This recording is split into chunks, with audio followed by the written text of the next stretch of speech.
Grabe, ang bilis ng panahon, no? Sabi mo sa katabi mo, ang bilis ng panahon. Magsa-September na. Di ba? Lalabas na naman si Jose Marichan sa mga newsfeed natin, no? Mag-October. Oo nga, no? Yes. Ano mo meron sa October, no? Parang kinakabahan ako, ano mo meron sa October? Anyway, salamat sa Panginoon. Hindi natin namamalayan yung oras. Ang bilis, no? Sana nga, wag muna mag-rapture. Hintayin muna natin mag-October. Pagkatapos na mag-October, doon na lang mag-rapture. Hindi, joke lang po. Kung kailan darating si Lord, ano bang malay natin, di ba? Kung dumating si Lord mamaya, edi okay, no? Sino dito gusto dumating na si Lord? Amen. Dapat, no? Yun yung pag-asa natin, no? Na dumating si Lord. Pero hindi yun yung pag-usapan natin, no? Ngayong umaga po na ito, ayan yung napag-usapan natin yung patungkol sa wellness, no?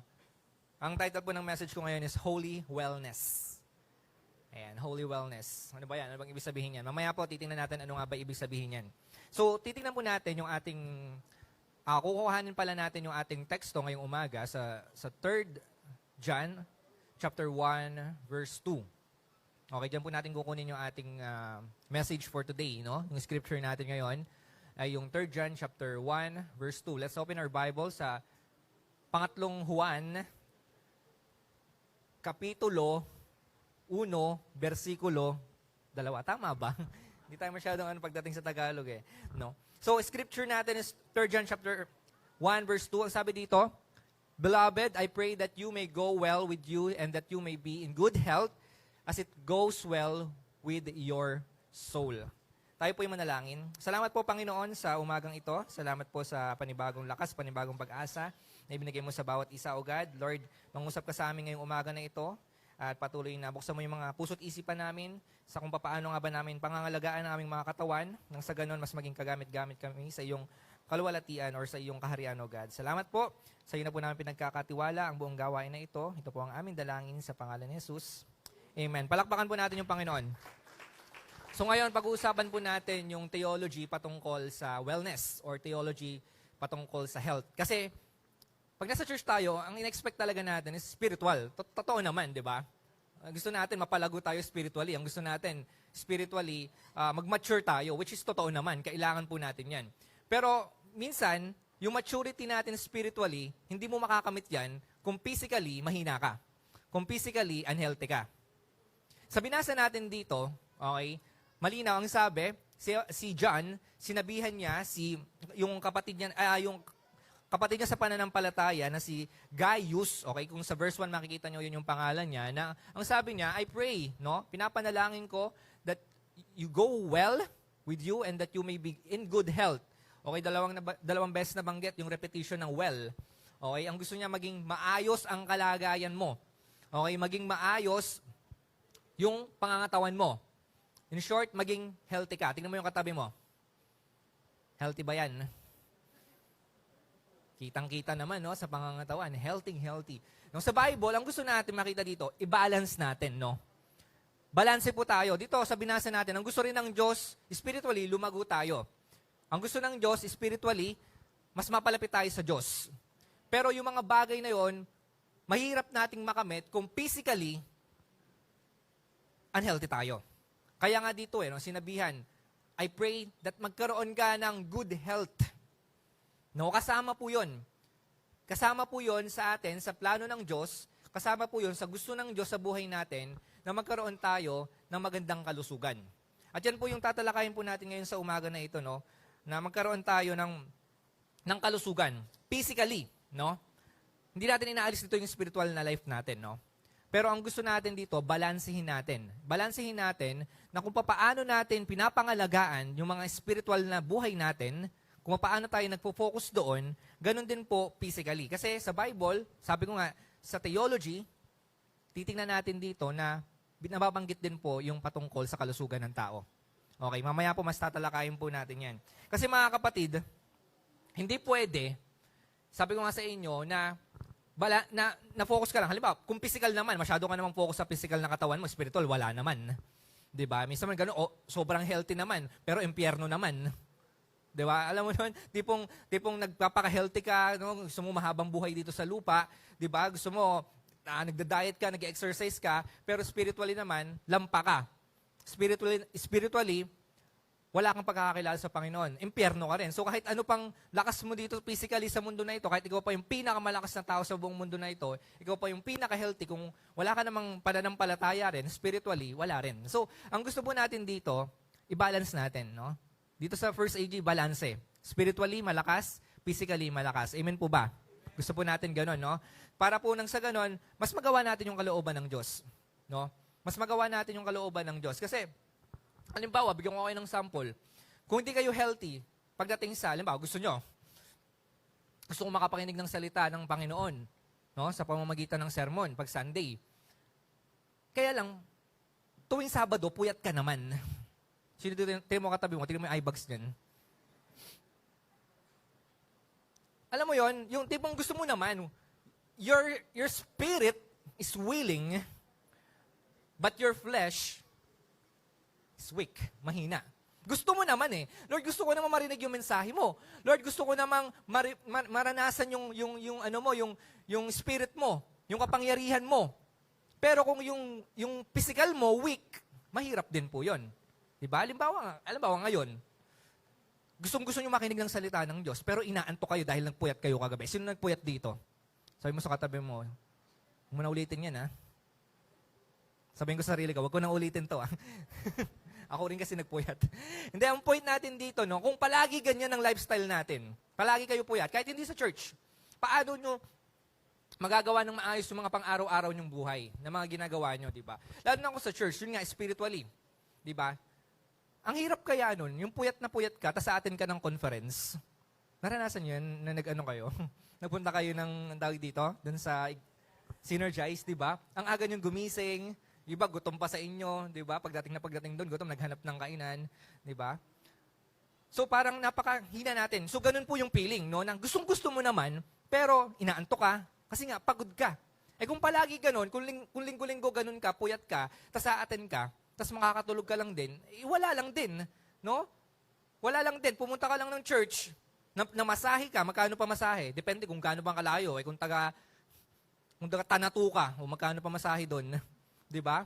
Tapos paglabas mo, kung maglalunch ka pa, o di ba? Alam mo yon, gagastos ka, tapos uupo ka dyan, tapos hindi, makikinig ka ng salita ng Diyos, tapos hindi mo rin mapapakinggan kasi nga, puyat ka.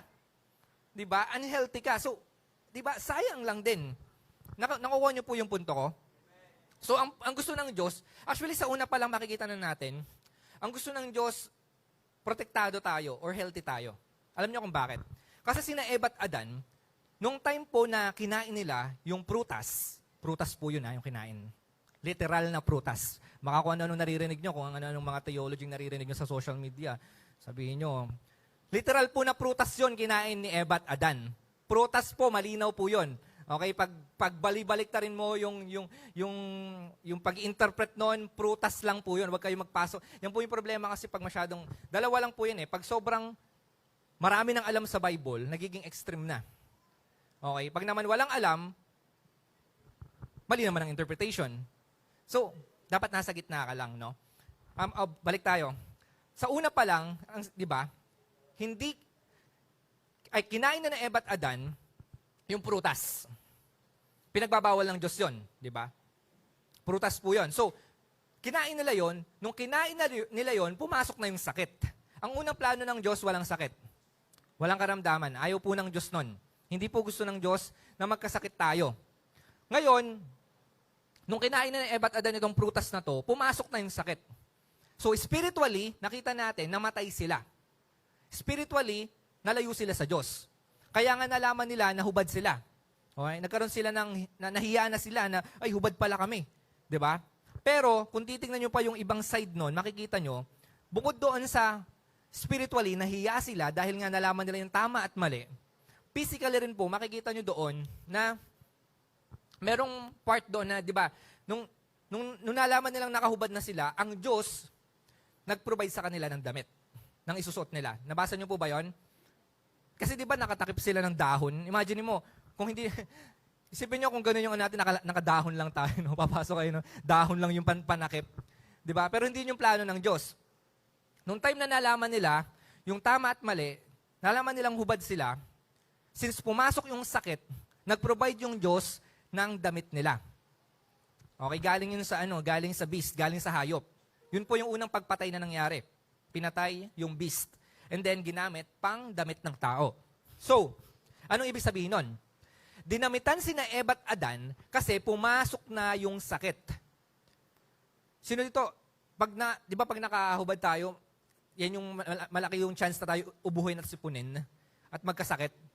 So binigay ng Diyos yung damit na yon, yung susuot nila, hindi natin alam kung anong klaseng damit yon, pero makapal yon. Para proteksyon sa init ng araw, sa lamig ng panahon, para hindi magkasakit sina Eva at Adan. Kasi pumasok na nga yung sakit eh. Wala dati nun. Kaya nga, kahit nakahubad lang sila, okay lang. Hindi sila malalamigan sa likod. Hindi sila magkakaubo, hindi sila magkakasipon. Okay? Kaya nag-provide ang Diyos ng damit sa kanila kasi nga, para hindi sila magkasakit. Nakita nyo yung concern ng Diyos sa health ng tao? Pagkatapos silang mahulog sa kasalanan, hindi naman pinabayaan ng Diyos sina Eva at Adan. Kasi may mga paniniwala, sabi daw, nung sina Eva at Adan, kinain yung prutas, wala na, inabando na ng Diyos. Wala na kasi kinain nyo na, bahala na kayo dyan sa buhay nyo. Hindi po ganun. Ang Diyos, nakita natin yung concern niya sa una pa lang sa health, sa kalusugan ng tao. So, ganun din po yung Diyos, concern din po yung Diyos sa health nyo, hindi lang po yung mga asawa at yung asawa nyo. Hindi lang po yung mga doktor nyo. Okay? Ang Diyos din po, simula nung pumasok yung sakit at karamdaman sa mundo na ito, hindi naman kasi plano ng Diyos yan eh. Pero simula nung pumasok yung sakit at karamdaman sa mundo na ito, okay, dapat meron tayong gawin sa ating mga katawan para mapangalagaan po natin yon. Bakit? Kasi sa pamamagitan ng katawan natin, ino-honor natin yung Diyos. Tandaan nyo po yan. Yung mga katawan po natin ngayon, kapag yan unhealthy, kapag yan hindi kagamit-gamit, kapag yan mahina, paano mo magagawa yung kalooban ng Diyos? Paano mo ma-honor yung Diyos sa pamamagitan ng katawan mo? Kaya dapat mga kapatid, maging healthy tayo. Sabi mo sa katabi mo, maging healthy ka nga. Dapat healthy ka. Hindi dahil gusto mo maganda yung katawan mo, hindi dahil gusto mo pasikat ka, syempre, okay lang may magandang katawan tayo, di ba? O gusto natin healthy tayo. Pero para i-glorify natin yung Panginoon sa pamamagitan ng katawan natin. Amen po ba? Palakpakan po natin yung Panginoon. Hindi tayo nagpapaka-healthy para wala lang, di ba? Yung parang gusto lang natin. So, nagpapaka-healthy tayo para ma-honor natin yung Diyos. Yun po yung purpose natin. No? Kung ba't tayo nagpapaka-healthy. So now, bakit? Bakit kailangan natin magpaka-healthy? Bukod po doon. Biblically, ano ba yung sinasabi ng Bible dito? Bakit kailangan natin maging healthy? Number one, kasi we are designed by God's image. We are created in the image of God. Genesis chapter 1 verse 27, so God created mankind in His own image, in the image of God, He created them. Male and female, He created them. 2 beses nabanggit yung created, 3 pala, and then, nabanggit din dito yung image. Okay, nakita nyo yung repetition ng word. Ibig sabihin, nilikha daw tayo ng Diyos according sa Kanyang imahe, in His likeness and image. So, kaya pala kailangan din natin pangalagaan yung katawan natin. Kasi sa una pa lang, sinasabi na ng Diyos na yung tayo bilang mga tao, nilikha niya tayo according to His image. Pero ano bang ibig sabihin nun? Baka mamaya, naririnig natin yung Imago Dei na yan, naririnig natin yung image of God na yan. Ano bang ibig sabihin nun? Hindi po ibig sabihin nun na nilikha ka ng Diyos according to His image is physically pareho kayo ng Diyos. Sa Bible, malinaw sinasabi, our God is, ano siya? Spirit. Espiritu po siya. Okay, tayo, may physical na pangangatawan tayo. Pero ang point dito na we are created to the image of God, ang ibig sabihin lang po niyan, kung ano yung meron ang Diyos, halimbawa na lamang po, pagdating po sa sa kakayanan niya na mag-decide. Tayo, nagagawa rin po natin mag-decide. Kaya nga sa una pa lang sina Eva at Adan, nag-decide sila, may decision, meron silang choice na kainin yung prutas na yun o hindi. So yun yung isang makikita natin dito na we are created in the image of God. Meron tayong kakayanan na mag-decide tulad ng Diyos. Amen? Nakukuha nyo po? Yun po yung ibig sabihin ng nilikha tayo according to His likeness. Hindi po physical kung ano yung kakayanan ng Diyos. Yung kakayanan ng Diyos na malaman yung tama at mali. Okay? So yun po yung kinanait tayo according to the image of God. Papaano pa yon? Halimbawa sa creativity rin. Lahat na nakikita nyo sa mundo na ito, yung kalikasan, nilikha yan ng Diyos. Okay? So sa una pa lang, malinaw, nakita natin, nilikha ng Diyos, pang ilang araw yan, nilikha ng Diyos, ibig sabihin, siya yung nag-create. So yung creativity ng Diyos, makikita natin dito, ang galing. Tignan nyo yung mga mukha nyo. Nilikha ni Lord yan. Ganyan ka-creative yung Panginoon. Tignan nyo sa salamin yung mga mukha nyo. Tapos sumayo kayo ng salamin, sa takdang panahon. Di ba? Di ba? Pag tinignan mo yung salamin mo, sasabihin mo, create ako doon sa image ni God dahil sa kanyang creativity. Magaling, matalino, creative yung Diyos natin. At yun yung nakuha natin sa Diyos, creativity. Kaya kayo nakakakita ngayon ng, kaya tignan nyo ngayon yung technology. Tignan nyo yung AI. Tignan nyo ngayon yung mga nakikreate, yung mga naiimbentong mga makabagong teknolohiya. Kung di tayo created sa image ng Panginoon, hindi magagawa ng mga tao yung mga technology, yung mga hawak ng mga smartphone na yan. Diba? Yung mga nakikita niya, yung mga ilaw na yan, yung aircon na yan. Imagine niyo paano magagawa yan kung hindi tayo create according to the image of God. So yun po yung ibig sabihin ng we are created doon sa image of God. Nagte-theology na po tayo. Okay, so ang point ko po dito mga kapatid, yun po yung ibig sabihin nun. Kaya dapat, yung katawan natin, pangalagaan natin, kasi yun tayo. Nilikha tayo according to the image of God. Okay? Kumbaga, kakaiba tayo sa lahat ng nilikha. So dapat pangalagaan po natin yung ating mga pangangatawan. Kasi mga kapatid, kung titingnan natin, yung disenyo natin, kung ano tayo mismo ngayon, nakuha lang din yan ng Diyos. Kumbaga, sa lahat ng nilikha niya, tayo yung pinaka-espesyal. Amen. Sa lahat, palakpakan natin yung Panginoon. Kahit saan ka tumingin na lugar, kahit sino pa yung mga magaganda, yung mga nakikita mong stars, yung mga nakikita mong magagandang kalikasan, di ba namamangha na tayo? Pero, sa lahat ng nilikha ng Diyos, lahat ng yan, mga nilikha yan, sa pamamagitan lang ng voice niya. Let there be light, let there be stars, let there be, kung ano man mga nature na naandyan, voice lang ang gamit. Pero sa atin, anong ginamit ng Diyos? Yung kamay niya mismo. So, ibig sabihin, tayo po talaga ay kakaiba sa lahat ng nilikha. Okay, so, ibig sabihin po niyan, mga kapatid, dapat tayong nakakaibang nilikha ng Diyos, dapat makita natin, dun pa lang, napakaingatan tayo. Kasi nilikha tayo, minold tayo ng Diyos. Maayos tayong nilikha ng Diyos. So, sino tayo para hindi natin pangalagaan yung katawan natin? Di ba, sana kung nilikha ka lang ng Diyos na parang, bahala ka na dyan, bigla ka na lang lumitaw. Hindi eh. Ang pagkakalikha sa atin ng Diyos, unang-una sa lahat, syempre, nilikha niya tayo sa pamamagitan ng kamay niya. Minold niya tayo, inayos niya tayo. Pinaghirapan niya tayo, pinag-effortan niya tayo, hiningahan niya tayo. Okay? At kinreate tayo according to His image. So, di ba, sino tayo para hindi natin pangalagaan yung katawan natin? Dahil sa una pa lang, pinakita na ng Diyos, sa una pa lang, na dapat, inaalagaan na natin yung katawan natin. Lahat po tayo, ito po, yung created by the image of God, lahat po yan. Kahit Kristiyano ka pa, kahit ano pang religion mo, kahit sino ka pa, basta tao ka, you are created to the image of God. Amen. Lahat po yan. Kaya nga tingnan nyo, pansinin nyo, kahit hindi mananampalataya, bakit sila tumutulong sa kapwa? Bakit? Hindi mananampalataya yun, Bakit sila, meron silang heart sa mga mahihirap? Hindi sila mananampalataya. Kasi create sila sa image of God. Nakukuha nyo po yung point ko? Okay? Tayo, mananampalataya, meron ba tayong heart sa mahihirap? Dapat meron. So, pare-pareho lang po tayo na may ganon. Kaya papansin nyo, ba't ito hindi naman mananampalataya? Pero, meron siyang heart sa mga mahihirap. Bakit tumutulong siya? Hindi naman siya mananampalataya. Kasi, create din po sila according to the image of God. Lahat po yun. Tayong lahat. Create po tayo according to the image of God. Now, kung titingnan natin, dahil nilikha tayo according to the image of God, tingnan nyo, itong sample, para makuha natin itong yung pinupunto ko sa inyo. Si God, nag-decide siya na magpahinga sa pang-7 araw. Diba? Making decision.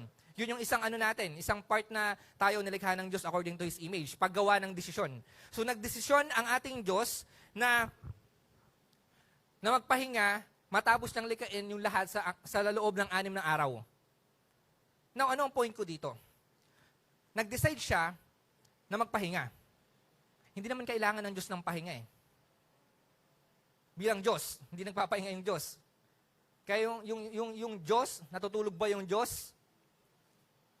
Kanta ni Gary B. Si Gary B ba kumanta nun? Di ba? Natutulog ba yung Diyos? Hindi. Pero ang point dito, ang gusto lang ipakita ng Diyos sa atin, yung pamamahinga na yan, syempre, kahalagaan niya yung Sabat, yun po yung context nun. Pero ang point dito, yung salitang rest, pahinga, dapat makuha rin po natin yun. Yung iba kasi sa atin dito, buong linggo nagtatrabaho, walang pahinga. Okay lang maging masipag, pero pag sobra ka na sa sipag, okay lang din. Pero dapat, yung pangangatawan mo rin, alagaan mo. Amen po ba? Kung yung Diyos nakita natin, siya, bilang Diyos, sa pang-7 araw, nagpahinga siya, paano pa kaya tayo? Taong limitado. Na napapagod. Kaya ka napapagod kasi baka hindi ka nagpapahinga. Kaya mo sinasabi, pagod na ako. Baka hindi ka nagpapahinga. Tingnan mo yung katabi mo, sabi mo, pahinga ka rin. Wag naman puro pahinga. Baka naman yung iba sa inyo, puro pahinga na lang, no? Yung tipong, yung 6 na araw, pahinga. Yung 1 araw, yun lang yung work. Oy, grabe, wag ganon. Hindi tayo tinuruan ni Lord. Sa Bible naman, sinasabi na wag tayo maging tamad. Sabi nga sa Bible, pag tamad, wag pakainin yan. Opo, biblical po yun. So, balance lang. Nakikita nyo yung balance sa Bible, napaka-balance eh. Yung teaching, napaka-balance. Kaya dapat binabalance rin po natin. Alam mo sa church, napakahalaga po niyan. Yung balance teaching ng Word of God. Hindi extreme, hindi naman puro inspirational, hindi naman puro theological, biblical. Alam mo yun, balance lang. Para po, syempre, sa ating mga mananampalataya. Pero ang point ko po dito, nakita po natin, no, na nagpahinga yung Diyos. Nagpahinga yung Diyos, tama, nung pang 7 araw. So, tayo, kahit nga mga machine, pinagpapahinga yan eh. Kahit yung mga nagtrabaho ako dati sa isang planta. Alam nyo ba, sinashutdown din nila yung planta once every, quarter ba yon? As in, pinapatay, sinashutdown yon para mapahinga yung mga makina. Okay? So, mga makina po yun. Tayo, hindi naman tayo mga makina, limitado po tayo. Walang masama magpahinga. Kailangan po natin ipahinga yung sarili po natin, minsan. No? Lalo na kung pagod ka na. Kung napapagod ka, pahinga ka, and then bangon ka ulit. Gawin mo ulit yung gagawin mo. Ngayon si Jesus. Kay Jesus naman, siya bilang tao, Diyos at tao si Jesus. Pero nakita nyo nung time, di ba, syempre, napapagod din si Jesus. Napagod din siya sa ministry. Imagine nyo, sinusundan siya ng maraming tao. Nagtuturo siya sa maraming tao. Buti na lang di introvert si Jesus. Ewan ko lang, no? Hindi introvert siguro si Jesus kasi ang daming tao niya nakakasalamuha. Kumbaga, umaga pa lang, ubos na yung social battery niyan. Di ba? Nakakaubos kaya pag marami kayang tao, nakakaubos din ng social battery yun. Parang makita mo pa lang napakaraming tao, pagod ka na. Pag introvert ka, ganun. Di ba? Pag introvert ka, alam nyo, isa sa pinaka lugar na ayaw ng mga introvert, cyber zone. Alam niyo kung bakit? Kasi lalapit ka pa lang, oy, boss, ano kailangan? Boss, ang dami. Nilalapitan ka. Alam mo, pag pumupunta ako ng SM, iniiwasan ko yung cyber zone. Paano ang dami kasi lumalapit na tao, parang, anyway, ang point ko si Jesus, napagod po siya, nung time na nagmi-ministry kasi hapon na rin eh. Hapon na rin po yun. Pagod na sila, nasa bangka sila. At anong sinabi nung nagkaroon ng bagyo? Si Jesus, nung naandun sa bangka, natutulog. Ano ibig sabihin nun? Tao kasi si Jesus, 100% tao rin po siya. So doon naman, nakita natin yung pagkakataon na nagpahinga siya kasi nga pagod eh. Hindi niya naman pinakita, Diyos ako, malakas ako, hindi ako magpapahinga. Kaya ko lahat to, malakas ako. Ako yung hero. Hindi ganon, pero pinakita sa New Testament, si Jesus, natutulog, may bagyo pa nga. Ang maganda naman kay Jesus, yung bagyo, tinutulugan. Amen? Amen? Kumbaga, bagyo lang yan kay Lord. Bagyo lang yan, walang pakialam sa Lord sa mga bagyo na dumarating sa buhay nyo. Tutulugan lang ng Diyos yan. Amen? Amen, palakpakan natin yung Diyos. Now, ang point ko po dito, mga kapatid, si Jesus nga nagpahinga eh. Sa pagod niya sa ministry niya. Napagod po siya. So, mahalaga po na pinapahinga rin natin yung katawan natin para ma-restore naman tayo sa susunod na gagawin natin. Kasi tao po tayo. Di ba, sana kung di kinain na ng ebatadal yung prutas. Hindi tayo magpapahinga, hindi tayo matutulog. Pero kinain kasi eh. Kaya dapat meron tayong gawin, meron tayong part na gawin sa life natin, sa mga pangangatawan natin, para mas magawa po natin yung kalooban ng Diyos. Para po, mas ma-honor po natin yung God, yung ating Diyos sa pamamagitan ng ating mga katawan. Okay, so, yung katawan po natin mga kapatid, ito po ay masasabi nating very special. Napakahalaga, napakamahal. Na-illustrate ko na sa inyo last time to. Alam niyo kung gaano kamahal yung katawan nyo? Naalala niyo yun? In-illustrate ko sa inyo last time to. Dati pa yun eh. Alam niyo kung magkano? Pag pinagsama-sama lahat ng katawan nyo, pinagbenta nyo yung isang piraso ng tenga nyo, siguro mga ano yan, mga 2,000, ganun. Magkano yung kidney? Alam ko pumapalo na, pwede ka na pumasok sa concert ni Taylor Swift, isang kidney. Siguro mga 50 to 70,000. Isang kidney lang po yun. Pwede na yun. Uy, baka iba. Uy, lalabas na yung iPhone 16. Pwede na. 50 mil din to. Pambili na ng ano. Ang point ko, lahat ng parte ng katawan natin may worth. Kahit yung hibla ng buhok mo, kahit piso isa yan, pwede. So, depende po yan. Yung kuko mo, yung tuhod mo, may halaga po yan. Kaya pag pinagsama-sama nyo, okay, lahat ng parte ng katawan nyo, at kukumputin nyo kung magkano lahat yan, kidney, utak, puso, lungs, lahat ng meron, papalo po yan, yung normal, average, alam niyo kung magkano? $6 million. Pwede na. Pagbenta mo sarili mo, pero depende po yan sa kung gaano kalaki yung tao. Tingnan mo yung katabi mo, tansyahin mo kung magkano yan. Kung 6 million yung normal average, siguro kung katabi mo mga doble, mga 12 siguro to, 12 million. Hindi, ang point ko po dito, may halaga yung katawan mo. Base yan sa pag-aaral. Base yan sa worth kung bibilangin mo, kung tatansyahin mo, kung titignan mo kung magkano lahat ng nasa katawan mo. Pero, ang sinasabi ng Bible, create ka according to His image. So, dapat mas pangalagaan mo yung katawan mo. Special ka sa Panginoon. Okay? Dahil nilikha ka, dito po ang sabi po sa Psalm chapter 139 verse 13 to 14, "For you are created, my inmost being. You knit me together in my mother's womb. I praise you because I am fearfully and wonderfully made. Your works are wonderful. I know that full well." Nakita niyo po mga kapatid, no? Ganyan po tayo. Nilikha po tayo fearfully and wonderful. Kaya, sinasabi ng Bible na totoo, maganda't gwapo tayo. Walang pangit sa mundo. Amen. Tignan mo katabi mo. Yan yung patunay na walang pangit sa mundo. Amen. Palakpakan natin yung Panginoon. Kasi malinaw, wonderfully, nilikha tayo. Magaganda, magagwapo. According to the image of God nga, nilikha nga tayo eh. Diba?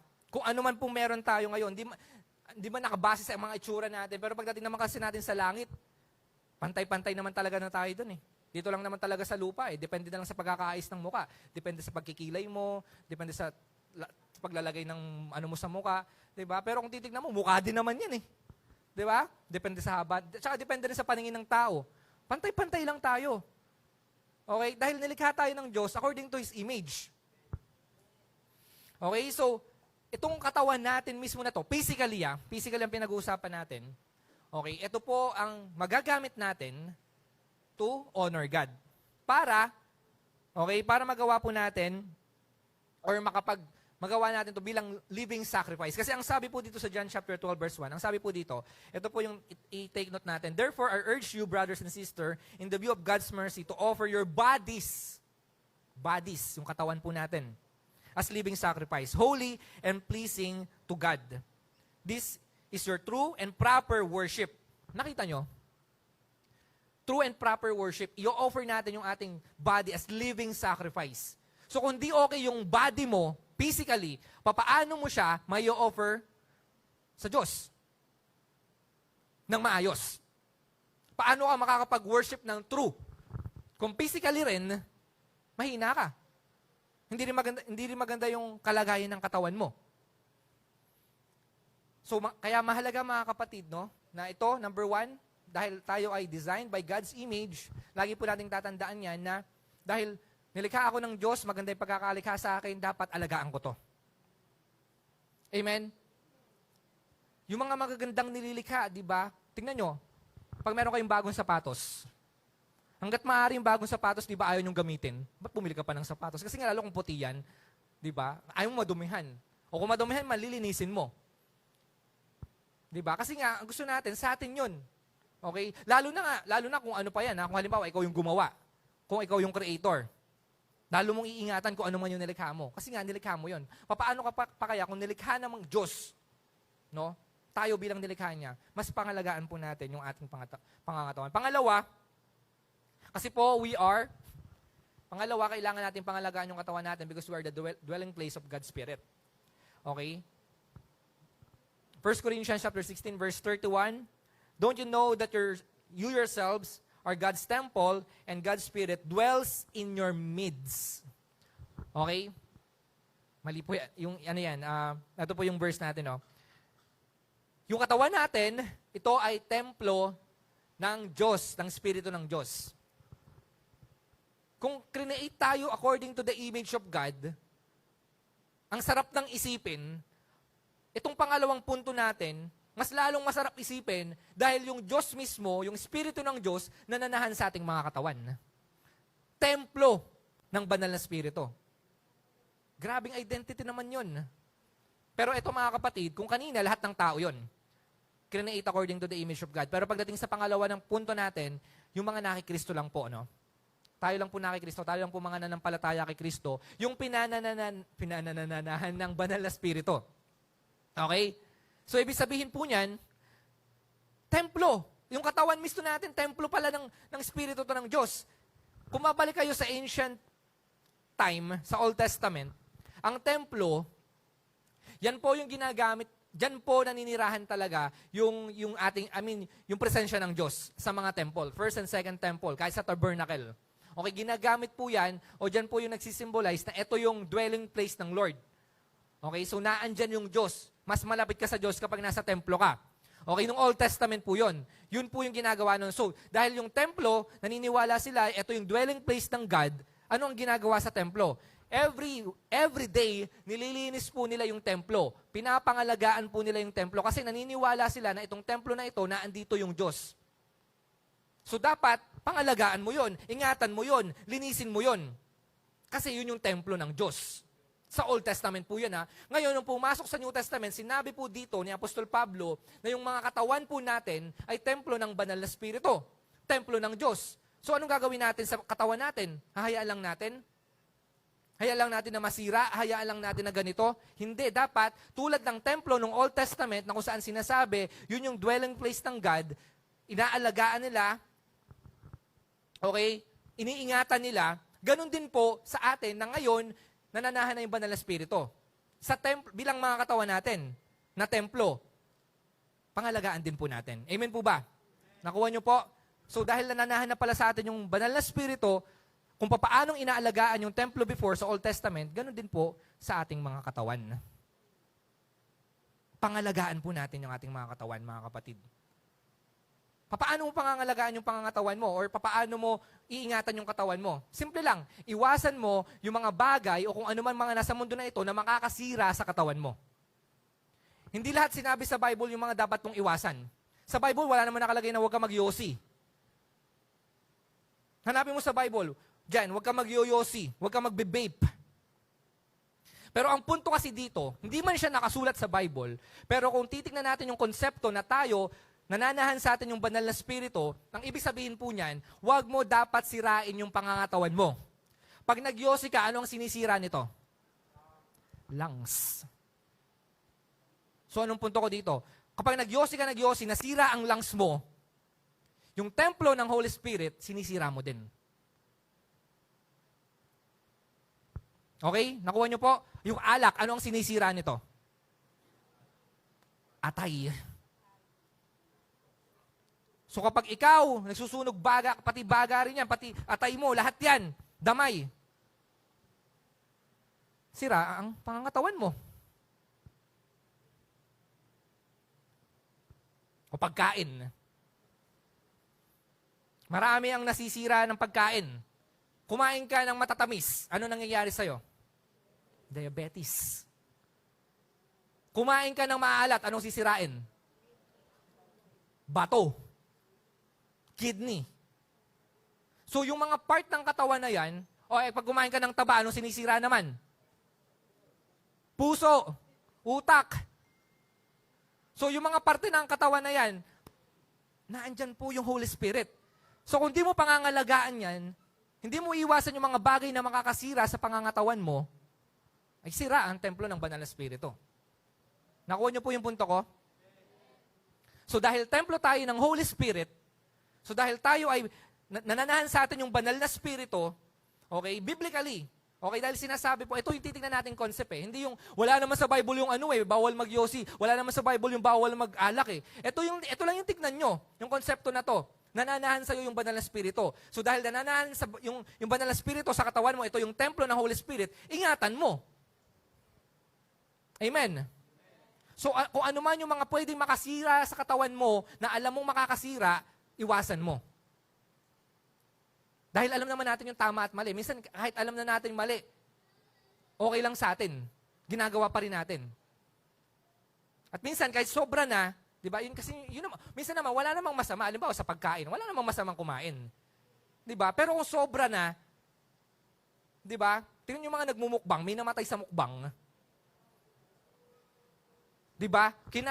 Hindi lang naman yung sa ulo ng nung kinakain niya ng baka eh. Panoorin niyo lahat ng mukbang niya. Puro mga kinakain niya unhealthy. Ano namatay? Ano nangyari? Namatay. Yan kasi alam mo yun, yan yung problema sa atin. Yan yung mga Pinoy, alam mo, pag nanonood ako ng mukbang, natutuwa naman ako sa mga Pinoy. Pag nagmumukbang yung mga Pinoy, nagpe-pray pa sila. Salamat po, Panginoon, sa aming tatanggapin. Pakaingatan niyo po ang pagkain. Tapos lalantak ng Hindi, di ba, yung mga mukbang sa Korea, sa ibang bansa, kain lang sila. Kain lang ng kain. Ang maganda naman sa mga Pinoy, nagpe-pray pa sila. Napansin niyo, pag nagmumukbang yung mga Pinoy, kain tayo mga idol. Kain mga idol. Masarap ng kinakain ko, mga idol. Ganon. Tapos, hindi nila masyadong alam mo yun, kain lang sila ng kain. Nauso kasi yung mukbang na yan eh. Pero, di ba sana kung minumukbang nila, gulay eh.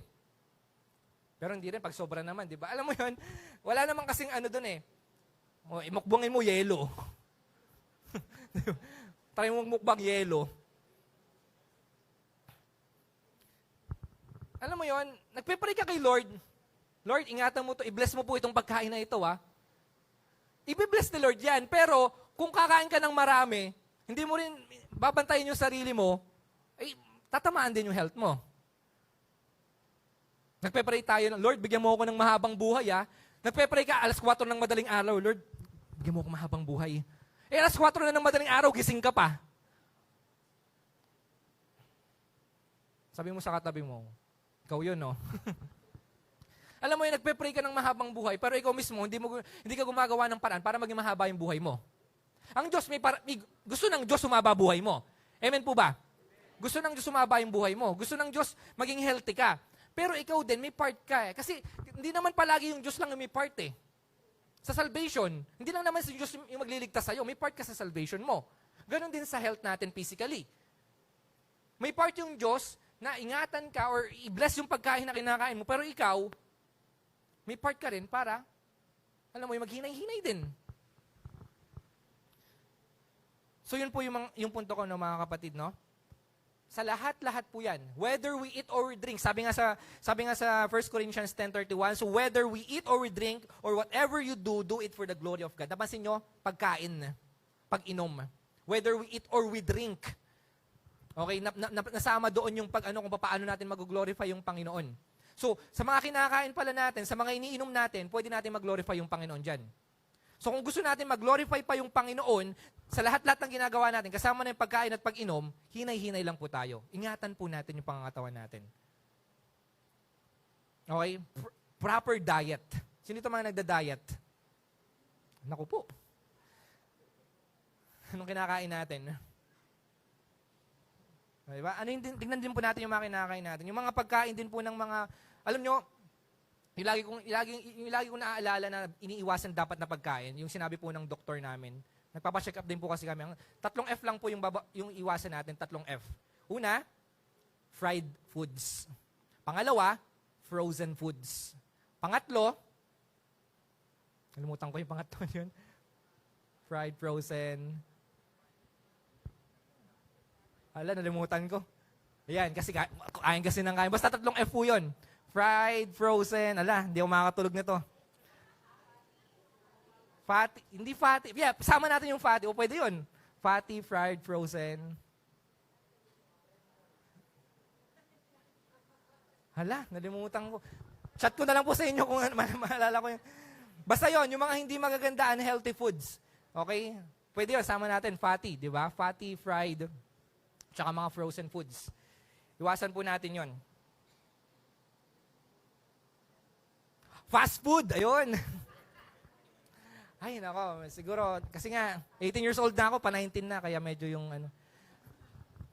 Okay, sama natin yun, fatty food. Okay, 4. So, di ba, nagkaroon pa. Frozen foods, fast foods, fried foods, tsaka fatty. 4 na. Nawasan. Process, pwede rin, di ba? Pwede yung frozen, okay? At least, no, nakita nyo po mga kapatid, no, yung mga bagay-bagay po na yon. Iwasan natin, yung tingin natin makakasira po sa ating mga pangangatawan. Kahit pagkain po, kaya nga whether we eat or we drink.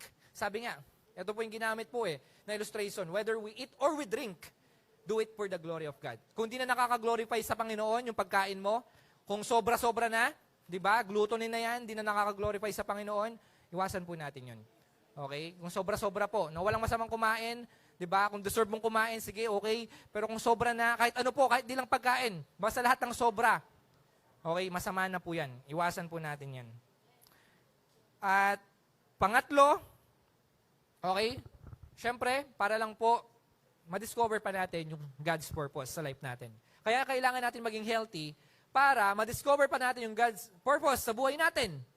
Kasi kung di ka healthy, kung mamatay ka man ngayon, sayang naman yung magandang purpose yung plano ni Lord sa'yo.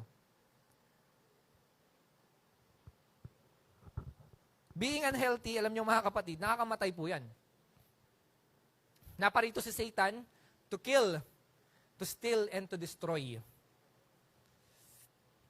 Ayaw ni Satan na makita mo yung purpose mo sa mundo. Ayaw ni Satan na makita mo yung magandang plano ng Lord sa buhay mo. So, gagawa siya ng maraming paraan para hindi mangyari yung mga bagay na yun. At isang paraan doon, yun nga, yung mga bagay sa pangangatawan natin. Kung di natin pangangalagaan yung ating pangangatawan, pwede po tayong mapahamak. Pwede po tayong mapahamak kung di po natin aalagaan yan. Kasi, sabi ko nga sa inyo, may magandang plano yung Diyos sa atin. Maganda yung future natin bilang mga mananampalataya. Gusto ng Diyos, maging maganda po yung buhay natin. Pero mararanasan mo yon, sabi ko nga, kung gagawin mo yung part mo bilang tao. Okay, yung kung katawan natin, pangangalagaan po natin yan, mas lalo po natin makikita pa yung kung ano po yung gusto ng Diyos na gawin natin sa mundo nito. Yung purpose po natin. Kasi ang sabi dito sa Ephesians 2:10, for we are God's handiwork, created in Christ Jesus to do good works God prepared in advance for us to do. Okay? So nakita niyo po, no? Makikita po natin dito yung konsepto na dapat, dahil tayo, nilikha ng Diyos, una, nakita natin yon dahil tayo ay nananahan sa atin yung banal na spirito, ibig sabihin po niyan, kung ikaw ay nanampalataya sa Panginoong Sokristo, tinawag ka. Amen po ba? Lahat tayo tinawag. Sabi mo sa katabi mo, tinawag ka. Okay, at dahil tinawag ka ng Diyos, meron ka pang gagawin sa mundo na to. Meron ka pang misyon sa mundo na ito. At para magawa mo yung misyon na yun, kailangan ready yung katawan mo. Papaano ka magmi-mission? Papaano ka magpa-plant ng church? Papaano ka mag-preach ng gospel kung ikaw mismo nangihina physically? Papaano mo magagawa yung kalooban ng Diyos kung ikaw mismo mahina physically? Kaya nga tayo kumakain. Kaya tayo umiinom ng nagba-vitamins ba kayo? Minsan. Ako dati hindi ako nagba-vitamins eh. Kaya lang may nag-utos sa akin mag-vitamins daw ako eh. Kaya napa-vitamins tuloy ako. Yan. So, ang point nun is, di ba, madidiscover pa natin yung mga pwede nating gawin, yung mga potential natin kung healthy tayo. Tandaan niyo po, may mga potential pa kayo. Marami pa kayong ilalabas. Yung mga nailabas yung potential, 20% pa lang po yan. Meron pa kayong 80% na naitatago. Gusto niyo mailabas yon? Eh, maganda humaba pa buhay niyo. Alam niyo kung gano'n lang katalaga yung lifespan naming mga Gen Z? Wow, Gen Z. Millennials. Sinearch ko eh. Ang pinaka max na or pinaka yung ang tawag dito, Gen Z po to almost 70 na lang, 70 years. 70 years na lang. So, konting-konti na lang po yun. Bakit? Dahil nga sa mga nangyayari ngayon, sa technology, sa mga pagkain, so nababawasan po yung buhay ng mga tao. Pero alam niyo mga kapatid, kung gusto nating mas maging kagamit-gamit sa Panginoon, okay, gusto natin lumago pa spiritually, gusto natin na mas maging,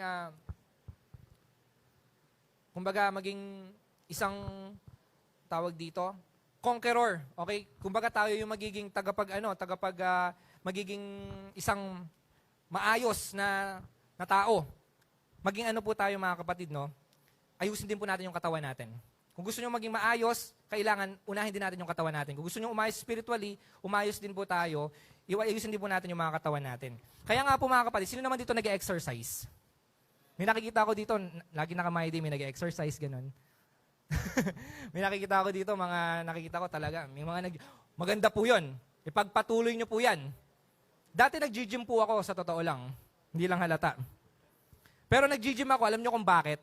Kasi gusto ko lang magpasikat noon. Siyempre, para malaki katawan, di ba? Alam mo yun, para malakas sa chicks. Parang ganon.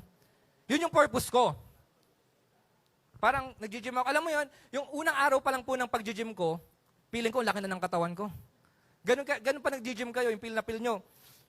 Tapos titingin kayo sa salamin, grabe. Ba talaga yung nilikha ni Lord? Pero ang payat-payat mo naman. Ganun po yung pakiramdam ko noon. So, ang purpose ko noon, nung nag-gym ako, para sa chicks. Noon po yun Noon po yun.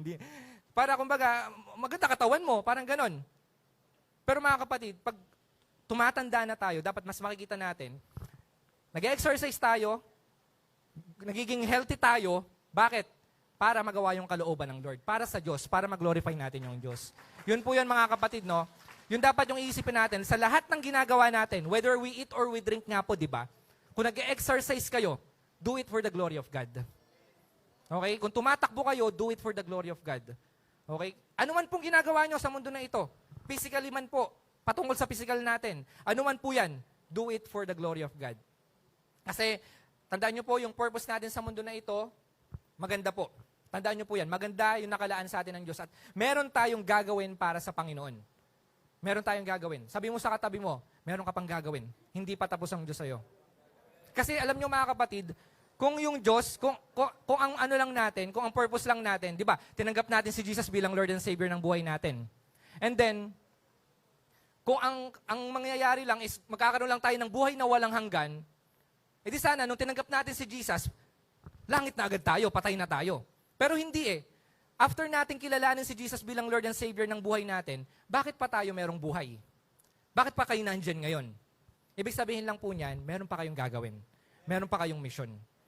Okay? So yung mission nyo na yon, para mas ma-fulfill nyo yung mission na yon, magawa nyo yung calling ni Lord para sa inyo, isang gagawin po natin, isa lang po to, is pangalagaan natin yung katawan natin. Be healthy. Amen po ba? Maging healthy po tayo. At tayo po, umiwas tayo sa mga bagay na hindi makakatulong sa atin. Sa mga pangangatawan natin. Ano man po yan. Bilang mga mananampalataya, alam natin yung tama at mali. Sundin po natin kung ano po yung kalooban ng Diyos sa ating mga buhay. So, ngayon po mga kapatid, ngayong umaga po na ito, alam ko po na meron tayong siyempre sa mga pangangatawan natin, meron tayong mga sakit, may mga karamdaman tayo, may mga iniinda tayo mga sakit. Pero hayaan natin na ngayong umaga na ipanalangin natin na pagaligin kayo ng Panginoon, mas palakasin pa kayo ng Panginoon para mas magawa nyo po yung kalooban ng Diyos sa inyong mga buhay. Tayo pong lahat ay tumayo.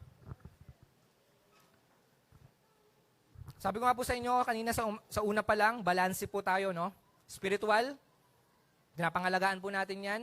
Spiritually, pinapalakas po natin yan. Gusto natin maging matured tayo spiritually. Gusto po natin mag-grow spiritually. Pero mga kapatid, kasama rin po sa paglago spiritually, yung palakasin natin at gawin nating healthy yung mga pangangatawan natin physically. So ngayong umaga po na ito, kung meron po kayong mga sa inyong mga pangangatawan na sakit, karamdaman, kung ano man po yan, hayaan nyo po na idulog po natin yan sa Panginoon. Kasi nga, sabi ko nga sa last point natin, gusto natin ma-discover yung God's purpose sa buhay natin. meron pang ipapakita yung Diyos sa inyo. Meron pa kayong pwedeng gawin sa Panginoon. Kahit na may edad na kayo, kahit sino pa kayo, hindi po yan nakabase sa age. Hindi po yan nakabase sa age. Bata ka man, matanda, pwede kang gamitin ni Lord. At mas magagamit ka ni Lord kung magpapagamit ka sa Kanya. At kung susundin mo yung kalooban niya. So ngayong umaga po na ito, hayaan natin na tayo ngayon ay dumulog sa Panginoon. Sige po, ito po yung time para manalangin tayo sa Panginoon na kung meron kayong mga nararamdaman ngayon physically sa inyong mga katawan, kung ano man po yan, idulog po natin sa Panginoon. Ang gusto ng Diyos, maging healthy po tayo. Sa New Testament pa lang, sa Old Testament, sa Genesis, nakita po natin doon, concern ang Diyos sa health ng mga tao. Since pumasok yung kasalanan. At hanggang ngayon po mga kapatid, concern pa rin po yung Diyos sa inyong mga health. So, idulog po natin sa Panginoon yan. Hallelujah. Sige po, purihin natin ang Panginoon, sambahin natin yung Panginoon. Hallelujah, hallelujah. Salamat po, O God, sa umagang ito. Salamat sa mensahe mo.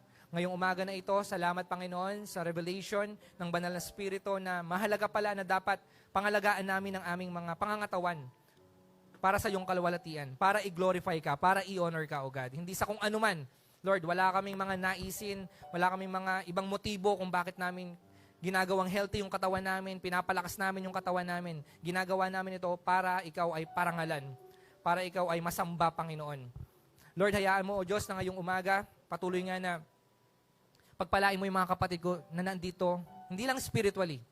Lord, kailangan namin lumago spiritually, pero Lord, ngayon physically, Lord, hayaan mo, O God, na yung mga kapatid ko na naandito, tulungan mo sila na mas maging malusog pa po ang kanilang pangangatawan, O God. Mas lumakas pa po sila physically, O God. Palakasin mo yung mga kapatid ko ngayon na nandito na nanghihina. Kahit yung mga nasa online na mga kapatid ko, palakasin mo po sila, O God. Sa'yo po nang gagaling ang lakas. Sa'yo po nang gagaling, Panginoon, yung kagalingan. Kung may mga kapatid ako na nandito na merong mga sakit at karamdaman, in Jesus' name, O God, pagalingin mo po sila. Nang sa ganon, mas maging kagamit-gamit po sila sa iyong kaharian, O God.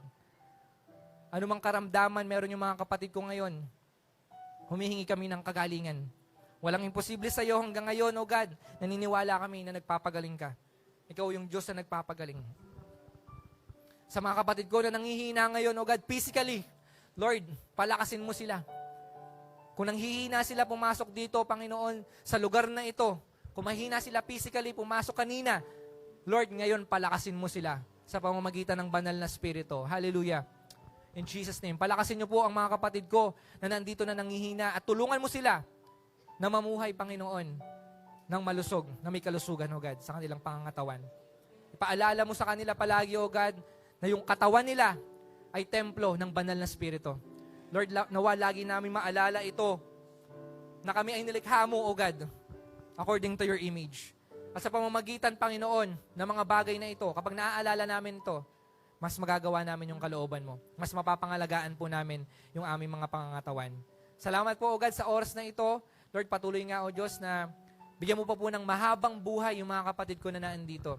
Lord, bigyan mo sila, Panginoon, ng mas malalakas na pangangatawan. Yung mga kapatid ko na mga senior citizen, O God. Alam ko, hindi hadlang ang kanilang mga edad, Panginoon. Naniniwala kami, pwede mo po silang gamitin, O God. Gamitin mo sila para sa iyong kaharian, O God.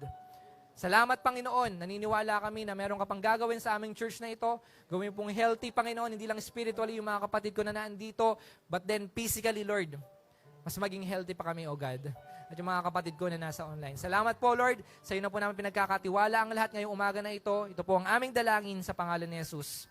Amen. Palakpakan po natin yung Panginoon.